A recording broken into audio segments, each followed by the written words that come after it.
नमस्कार, मैं रवि कुमार राठौर रात का राही एक बार फिर उपस्थित हूँ आप सभी के समक्ष मुंशी प्रेमचंद जी की एक नई कहानी लेकर।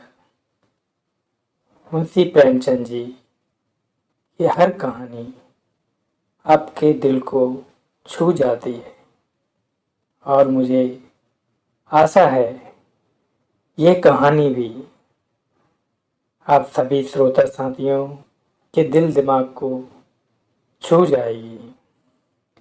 मुंशी प्रेमचंद जी अपनी कहानियों में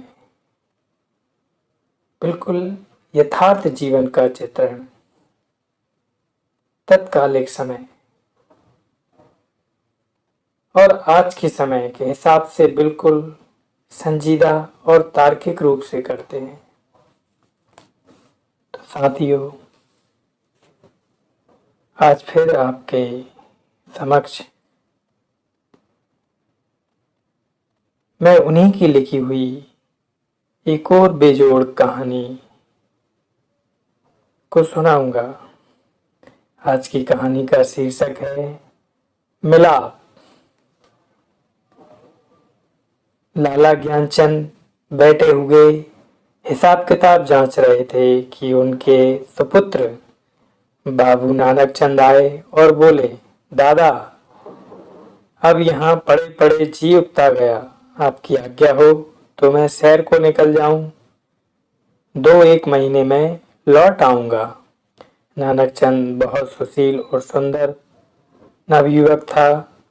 रंग पीला, आंखों के इर्द गिर्द हल्के, कंधे झुके हुए। ज्ञानचंद ने उनकी तरफ तीखी निगाह से देखा और व्यंग पूर्वक स्वर में बोले, क्यों, क्या यहाँ तुम्हारे लिए कुछ कम दिलचस्पियां हैं? ज्ञान ने बेटे को सीधे रास्ते पर लाने की बहुत कोशिश की थी, मगर सफल ना हुए। उनकी डांट फटकार और समझाना बुझाना बिल्कुल बेकार हुआ। उसकी संगति अच्छी ना थी, पीने पिलाने और राग रंग में डूबा रहता था। उन्हें यह नया प्रस्ताव क्यों पसंद आने लगा, लेकिन नानक चंद उनके स्वभाव से परिचित था। बेधड़क बोला, अब यहाँ जी नहीं लगता। कश्मीर की बहुत तारीफ सुनी है, अब वहीं जाने की सोचता हूँ। ज्ञानचंद, बेहतर है तशरीफ ले जाएं। नानक चंद हंसकर, रुपये तो दिलवाइए, इस वक्त 500 रुपये की सख्त जरूरत है। ज्ञानचंद, ऐसी फिजूल बातों का मुझसे जिक्र न किया करो, मैं तुमको बार बार समझा चुका हूँ। नानक चंद ने हट करना शुरू किया और बूढ़े लाला इनकार करते रहे, यहाँ तक कि नानक चंद झुल्ला कर बोला, अच्छा, कुछ मत दीजिए, मैं यूं ही चला जाऊंगा। ज्ञानचंद ने कलेजा मजबूत करके कहा, बेशक तुम ऐसे ही हिम्मतवर हो, वहां भी तुम्हारे भाई बंद बैठे हुए हैं ना। नानक चंद, मुझे किसी की परवाह नहीं, आपका रुपया आपको मुबारक रहे। नानक चंद की यह चाल कभी पट नहीं पड़ती थी। अकेला लड़का था। बूढ़े लाला साहब रुपया दिया, खुशामंद की और उसी दिन नानक चंद कश्मीर की सैर के लिए रवाना हुआ। मगर नानक चंद यहाँ से अकेला ना चला। उसकी प्रेम की घातें आज सफल हो गई थीं। पड़ोस में बाबू रामदास रहते थे। बेचारे सीधे साधे आदमी थे। सुबह को दफ्तर जाते और शाम को आते, और इस बीच नानक चंद अपने कोठे पर बैठा हुआ उनकी बेवा लड़की से मोहब्बत के इशारे किया करता। यहाँ तक कि अभागी ललिता उसके जाल में फंसी। भाग जाने के मंसूबे हुए। आधी रात का वक्त था। ललिता एक साड़ी पहने अपनी चारपाई पर करवटें बदल रही थी। जेवरों को उतारकर उसने एक संदूकचे में रख दिया था। उसके दिल में इस वक्त तरह तरह के ख्याल दौड़ रहे थे और कलेजा जोर जोर से धड़क रहा था। मगर चाहे और कुछ न हो, नानक चंद की तरफ से उसे बेवफाई का जरा भी गुमान न था। जवानी की सबसे बड़ी नेमत मोहब्बत है और इस नेमत को पाकर ललिता अपने को खुशनसीब समझ रही थी। रामदास बेसुध सो रहे थे कि इतने में कुंडी खटकी। ललिता चौंक कर उठ खड़ी हुई। उसने जेवरों का संदूक चौंटा लिया, एक बार इधर उधर हसरत भरी निगाहों से देखा और दबे पांव चौंक चौंक कर कदम उठाती दहलीज में आई और कुंडी खोल दी। नानक चंद ने उसे गले से लगा लिया। बग्गी तैयार थी, दोनों उस पर जा बैठे। सुबह को बाबू रामदास उठे, ललिता ना दिखाई दी। घबराए, सारा घर छान मारा, कुछ पता न चला। बाहर की कुंडी खुली देखी, बग्गी के निशान नजर आए। सर पीट कर बैठ गए, मगर अपने दिल का दर्द किससे कहते। हंसी और बदनामी का डर जबान पर मोहर हो गया। मशहूर किया कि वह अपने ननिहाल चली गई, मगर लाला ज्ञानचंद सुनते ही भाग गए कि कश्मीर की सैर के कुछ और ही मायने थे। धीरे धीरे यह बात सारे मोहल्ले में फैल गई, यहाँ तक कि बाबू रामदास ने शर्म के मारे आत्महत्या कर ली। मोहब्बत की सरगर्मियां नतीजे की तरफ से बिल्कुल बेखबर होती हैं। नानक चंद जिस वक्त बग्गी में ललिता के साथ बैठा तो उसे इसके सिवा और कोई ख्याल न था कि एक युवती मेरे बगल में बैठी है, जिसके दिल का मैं मालिक हूँ। उसी धुन में वह मस्त था।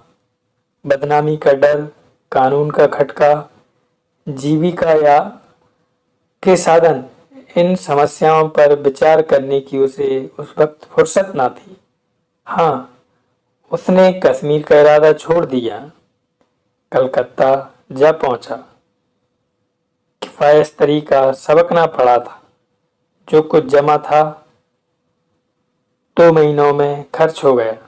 ललिता के गहनों पर नौबत आई, लेकिन नानक चंद में इतनी शराफत बाकी थी। दिल मजबूत करके बाप को खत लिखा, मोहब्बत को गालियां दी और विश्वास दिलाया कि अब आपके पैर चूमने के लिए जी बेकरार है, कुछ खर्च भेजिए। लाला साहब ने खत पढ़ा, तस्कीन हो गई कि चलो जिंदा है और खैरियत से है। धूमधाम से सत्यनारायण की कथा सुनी, रुपया रवाना कर दिया। लेकिन जवाब में लिखा, खैर जो कुछ तुम्हारी किस्मत में था वह हुआ। अभी इधर आने का इरादा मत करो, बहुत बदनाम हो रहे हो। तुम्हारी वजह से मुझे भी बिरादरी से नाता तोड़ना पड़ेगा।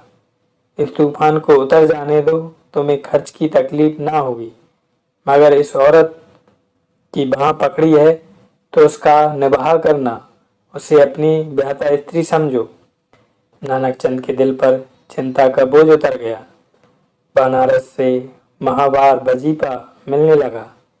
इधर ललिता की कोशिश ने भी कुछ दिल को खींचा और गो शराब की लत न छूटी और हफ्ते में 2-3 दिन जरूर थिएटर देखने जाता। तो भी तबीयत में स्थिरता और कुछ संयम आ चला था। इस तरह कलकत्ता में उसने 3 साल काटे। इसी बीच उसे एक प्यारी लड़की के बाप बनने का सौभाग्य हुआ, जिसका नाम उसने कमला रखा। तीसरा साल गुजरा ही था कि नानक चंद के उस शांतिमय जीवन में हलचल पैदा हुई। लाला ज्ञानचंद का 50वां साल था, जो हिंदुस्तानी रईसों की प्राकृतिक आयु है। उनका स्वर्गवास हो गया और जो ही ये खबर नानक चंद को मिली, वह ललिता के पास जाकर चीखें मारकर रोने लगा। जिंदगी के नए नए मसले अब उसके सामने आए। इस 3 साल की संभली हुई जिंदगी में उसने दिल से सौदेपन और नशेबाजी के ख्याल बहुत कुछ दूर कर दिए थे। उसे अब यह फिक्र सवार हुई कि चलकर बनारस में अपनी जायदाद का कुछ इंतजाम करना चाहिए, वरना सारा कारोबार धूल में मिल जाएगा। लेकिन ललिता का क्या करूं?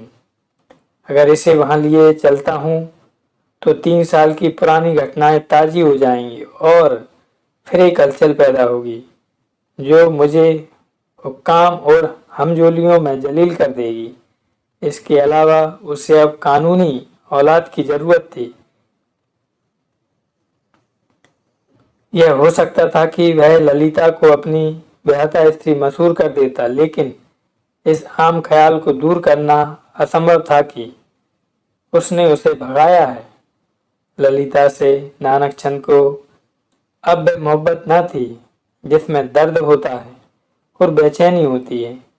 वह अब एक साधारण पति था जो गले में पड़े हुए ढोल को पीटना ही अपना धर्म समझता है, जिसे बीवी की मोहब्बत उसी वक्त याद आती है जब वह बीमार होता है। और इसमें अचरज की कोई बात नहीं। अब जिंदगी की नई नई उमंगों ने उसे उकसाना शुरू किया।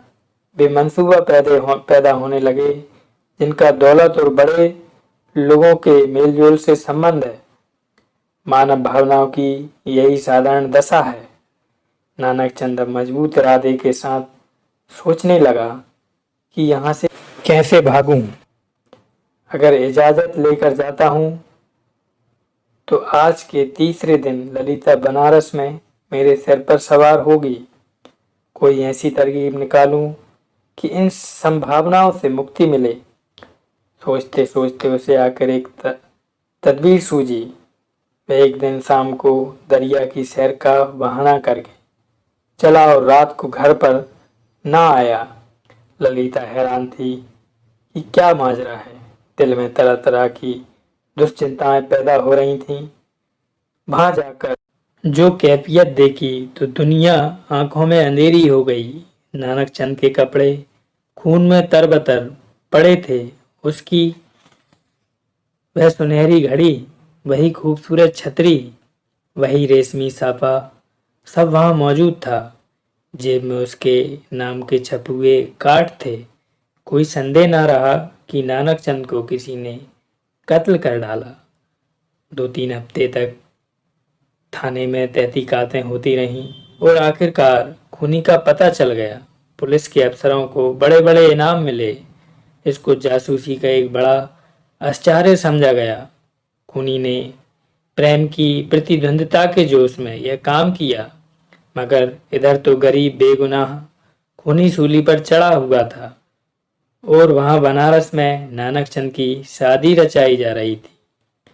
लाला नानकचंद की शादी एक रईस घराने में हुई और तब धीरे धीरे फिर वही पुराने उठने बैठने वाले आने शुरू हुए। फिर वही मंजलिसें जमी और फिर वही सागर ओ मीना के दौर चलने लगे। संयम का कमजोर आहता इन विषयों वासना के बटमारों को न रोक सका। हाँ, अब इस पीने पिलाने में कुछ पर्दा रखा जाता है और ऊपर से थोड़ी सी गंभीरता बनाए रखी जाती है। साल भर इसी बहार में गुजरा। नवेली बहू घर में कुड़ कर मर गई। तपेदिक ने उसका काम तमाम कर दिया। तब दूसरी शादी हुई, मगर इस स्त्री में नानकचंद की सौंदर्य प्रेमी आंखों के लिए कोई आकर्षण न था। इसका भी वही हाल हुआ।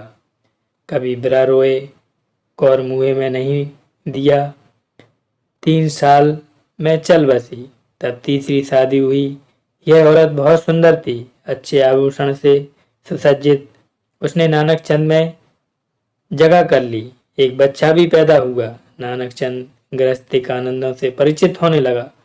दुनिया के नाते रिश्ते अपनी तरफ खींचने लगे, मगर प्लेग के एक ही हमले ने सारे मंसूबों में धूल मिला दी।